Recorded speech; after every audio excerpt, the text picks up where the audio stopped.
কাঠগড়ায় ইনু। ট্রাইব্যুনালের রায়ে কি পেলেন হাসানুল হক ইনু? জুলাইয়ের রক্তস্নাত গণ অভ্যুত্থানে মানবতাবিরোধী অপরাধ, সাক্ষী রাইসুলকে নির্যাতন এবং কুষ্টিয়ায় হত্যাযজ্ঞের মাস্টার প্ল্যান। ৩০ বছরের সাজা নাকি ১০ বছর? কনস্পিরেসি, টর্চার এবং পলিটিক্যাল পারসিকিউট। আইনের ছাঁকনিতে কিভাবে নির্ধারিত হল ইনুর ১০ বছরের কারাদণ্ড? ইতিহাস কাউকে ক্ষমা করে না। ক্ষমতার মসনদে বসে যে অহংকার একদিন আকাশ ছুঁতে চায়, সময়ের নিষ্ঠুর আবর্তনে সেই অহংকারকেই একদিন মাথা নত করে দাঁড়াতে হয় আইনের সেই চরম কাঠগড়ায়। জুলাই গণ অভ্যুত্থান বাংলাদেশের ইতিহাসের এক রক্তাক্ত অধ্যায়, যে অধ্যায়ে মিশে আছে হাজারো তরুণ ছাত্র জনতার তাজা রক্ত আর গুমরে কাদা আর্তনাদ।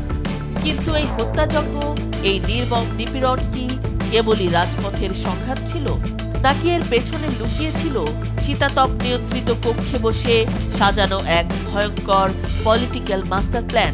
আজ সেই মাস্টার প্ল্যানের, সেই মানবতাবিরোধী অপরাধের একটি বড় হিসাব নিকাশ চুকিয়ে দিল ইন্টারন্যাশনাল ক্রাইমস ট্রাইব্যুনাল। আদালতের এজলাসে পিনপতন নিরাপত্তা, বিচারকের সামনে রাখা ১০০ পৃষ্ঠার রায়ের কপি, আর কাঠগড়ায় দাঁড়িয়ে আছেন বাংলাদেশের রাজনীতির একসময়ের দাপুটের নেতা হাসানুল হক ইনু, যিনি একসময় রাষ্ট্রের নীতি নির্ধারণ করতেন। আজ তার বিরুদ্ধেই পঠিত হল মানবতাবিরোধী অপরাধের মতো ভয়ঙ্করতম অভিযোগের রায়। ট্রাইব্যুনাল তাকে ৮টি অভিযোগের মধ্যে ৩টিতে দোষী সাব্যস্ত করে সাজা ঘোষণা করেছে। কাগজে কলমে সাজা ৩০ বছরের, কিন্তু আইনের অদ্ভুত এক মারপ্যাচে তা এসে দাঁড়িয়েছে ১০ বছরে। কি ঘটেছিল কুষ্টিয়ার সেই অন্ধকার দিনগুলোতে? সাক্ষী রাইসুল হকের ওপর কি নির্মম নির্যাতন চালানো হয়েছিল? আর কেনই বা ৩০ বছরের সাজা ১০ বছরে এসে ঠেকল? আসুন জুলাই গণ অভ্যুত্থানের মানবতাবিরোধী অপরাধের এই মেগা লিগ্যাল থ্রিলারের নিখুঁত ময়না তদন্ত করি। দিনটি বাংলাদেশের বিচার বিভাগের ইতিহাসে এক অনন্য নজির হয়ে থাকে। ট্রাইব্যুনালের বিচারক যখন রায় পড়া শুরু করলেন, তখন পুরো এজলাসে এক ভারী গুমোট বাতাস। বিচারকের কণ্ঠে উচ্চারিত হলো সেই অমোঘ শব্দগুলো: আসামি হাসানুল হক ইনু, পিতা মৃত HM কামরুল হক, মাতা মৃত বেগম হাসনা হেনা, তাকে তার বিরুদ্ধে গঠিত ৩ নম্বর চার্জে ১০ বছরের সশ্রম কারাদণ্ডে দণ্ডিত করা। কি ছিল এই ৩ নম্বর চার্জে? কেন একজন বর্ষিয়ান রাজনীতিবিদের বিরুদ্ধে ট্রাইব্যুনাল এত কঠোর হলো? রায়ের নথিপত্র বিশ্লেষণ করলে দেখা যায় ৩ নম্বর চার্জটি ছিল আক্ষরিক অর্থেই হাড়হিম করা। অভিযোগের কেন্দ্রবিন্দুতে ছিলেন সাক্ষী রাইসুল হক এবং আরও একজন ভিকটিম। ট্রাইব্যুনাল স্পষ্ট ভাষায় জানিয়েছে, রাজনৈতিক কারণে নিপীড়ন বা পারসিকিউশন অন পলিটিক্যাল গ্রাউন্ড এবং ভিকটিমদের উপর চরম নির্যাতন বা টর্চারের অভিযোগ সন্দেহাতীতভাবে প্রমাণিত হয়েছে। ইন্টারন্যাশনাল ক্রাইমস ট্রাইব্যুনাল অ্যাক্ট ১৯৭৩-এর সেকশন ৩, ৪ এবং ২০ ধারার বিভিন্ন উপধারায় তাকে এই ১০ বছরের সশ্রম কারাদণ্ড দেয়া হয়। একজন নেতার ইশারায়, রাজনৈতিক মতাদর্শের ভিন্নতার কারণে একজন মানুষকে কতটা পাশবিক নির্যাতনের শিকার হতে হয়েছিল। আদালতের এই রায় আজ সেই নির্মম সত্যটাকেই দিনের আলোতে নিয়ে এলো। তবে অপরাধের পরিধি শুধু ওই ৩ নম্বর চার্জেই সীমাবদ্ধ ছিল না। আসল ষড়যন্ত্রের শেকড় লুকিয়েছিল ৬ এবং ৭ নম্বর চার্জে। জুলাই গণ অভ্যুত্থানের সময় কুষ্টিয়ায় যে নির্মম হত্যাকাণ্ড এবং দমন নিপীড়ন চালানো হয়েছিল, তা কোনো বিচ্ছিন্ন ঘটনা ছিল না। এর পেছনে ছিল এক সুগভীর উস্কানি এবং দুষ্কর্মের সরাসরি সংযোগ।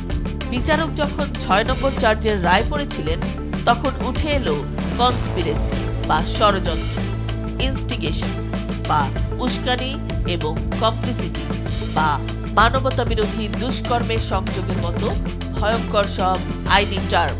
জনগণ যখন নিজেদের অধিকারের দাবিতে রাস্তায় নেমেছিল, তখন তাদের দমনের জন্য পেছন থেকে কলকাঠি নেড়েছেন, উস্কানি দিয়েছেন এবং অপরাধীদের সাথে সংযোগ স্থাপন করেছেন তিনি।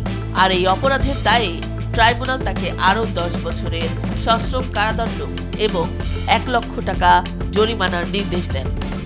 একইভাবে ৭ নম্বর চার্জ, যেখানে সরাসরি agreement two commit crimes against humanity বা মানবতা বিরোধী অপরাধ সংগঠনের চুক্তির কথা বলা হয়েছে। এই চার্জেও তাকে 10 বছরের সশ্রম কারাদণ্ড এবং 1 লক্ষ টাকা জরিমানা করা হয়। অর্থাৎ আন্দোলনকারীদের উপর যে বুলেটগুলো ছুটে এসেছিল তার পেছনের নির্দেশদাতা এবং উস্কানিদাতাদের একজন হিসেবে ট্রাইব্যুনাল তাকে সরাসরি দায়ী করেছে।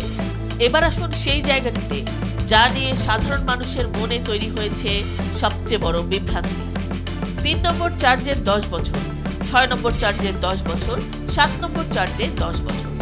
অঙ্কের সহজ হিসাবে 3 10 30 বছর। তাহলে কি হাসানুল হক ইনুর জীবনের বাকি 30 বছর কারাগারেই কাটাতে যাচ্ছেন? না, এখানেই কাজ করেছে আইনের এক বিশেষ এবং সূক্ষ্ম মারপ্যাচ। ট্রাইব্যুনালের বিচারক তার রায়ের শেষ অংশে অত্যন্ত স্পষ্টভাবে একটি শব্দ উচ্চারণ করেছেন। শব্দটি হল যুগপৎ বা ইংরেজিতে কনকারেন্টলি। এর মানে হলো আসামির উপর আরোপিত এই 3টি ভিন্ন চার্জের সাজাগুলো আলাদাভাবে বা একের পর এক চলবে না, বরং সবগুলো সাজা একইভাবে সমান্তরালভাবে শুরু হবে। অর্থাৎ তিনি যখন জেলের প্রথম দিন পার করবেন তখন তার 3টি সাজারই একদিন করে অতিবাহিত হবে। যেহেতু প্রতিটি সাজাই সর্বোচ্চ 10 বছরের, তাই সবগুলো সাজা একসাথে চললে তাকে মূলত ওই 10 বছরই কারাভোগ করতে হবে। গণিতের হিসাবে যা 30 বছর, আইনের ভাষায় ট্রাইব্যুনালের রায়ে তা মূলত ওই 10 বছরেরই কারাদণ্ড। তবে এই রায়ের সবচেয়ে তাৎপর্যপূর্ণ দিকটি শুধু সাজা প্রদানের মধ্যেই সীমাবদ্ধ নয়। এই রায়ে প্রমাণ করেছে যে ট্রাইব্যুনাল কোনো আবেগ বা রাজনৈতিক প্রতিহিংসা দ্বারা পরিচালিত হয়নি, পরিচালিত হয়েছে ডিরেক্ট প্রমাণের ভিত্তিতে। কারণ প্রসিকিউশন আসামির বিরুদ্ধে মোট 8টি অভিযোগ গঠন করেছিল, কিন্তু ট্রাইব্যুনাল চুলচেরা বিশ্লেষণ করে দেখেছে যে 1, 2, 4, 5 এবং 8 নম্বর চার্জে আসামির বিরুদ্ধে আনা অভিযোগগুলো সন্দেহাতীতভাবে প্রমাণ করতে প্রসিকিউশন ব্যর্থ হয়েছে। আর আইনের চিরন্তন নিয়ম অনুযায়ী বেনিফিট অফ ডাউট বা সন্দেহের সুবিধা সবসময় আসামি পেয়ে থাকে। তাই ওই 5টি চার্জ থেকে হাসানুল হক ইনুকে সসম্মানে খালাস বা বেকসুর খালাস প্রদান করেছে আদালত। যারা বিচার ব্যবস্থার নিরপেক্ষতা নিয়ে প্রশ্ন তুলতে পছন্দ করেন, এই রায় তাদের জন্য একটি নীরব চপটাঘাত। প্রমাণ ছাড়া ট্রাইব্যুনাল কাউকে একদিনের জন্য সাজা দেয়নি। একটি রাজনৈতিক ক্যারিয়ারের চূড়ান্ত পতন আজ চোখের সামনে দৃশ্যমান। যেই মানুষটি একসময় রাজপথে দাপিয়ে বেরিয়েছেন, ক্ষমতার করিডোরে যার পদচারণা ছিল সদম্ভ, আজ মানবতা বিরোধী অপরাধের দায়ে তাকে আগামী 10টি বছর কাটাতে হবে কারাগারের অন্ধকার প্রকোষ্ঠে। জুলাই গণঅভ্যুত্থানের সেই দিনগুলোতে কুষ্টিয়ার রাজপথে যে রক্ত ঝরেছিল, সাক্ষী রাইসুলের মতো যে অসংখ্য মানুষ পলিটিক্যাল প্রসিকিউশনের শিকার হয়েছিল, আজকের এই রায় হয়তো তাদের সেই পুরনো ক্ষতগুলোকে কিছুটা হলেও উপশম করবে। ক্ষমতার মোহ মানুষকে কতটা অন্ধ করে দেয় আর আইনের হাত কতটা দীর্ঘ হতে পারে, ট্রাইব্যুনালের এই রায় বাংলাদেশের আগামী প্রজন্মের রাজনীতিকদের জন্য এক অমোঘ সতর্কবার্তা হয়ে থাকবে। উস্কানি দিয়ে ষড়যন্ত্র করে মানুষের বুকের উপর গুলি চালানোর নির্দেশ দিয়ে শেষ পর্যন্ত পার পাওয়া যায় না। ইতিহাসের আদালতের পর এবার আইনি আদালতেও নিশ্চিত হলো এক চূড়ান্ত জবাবদিহিতা।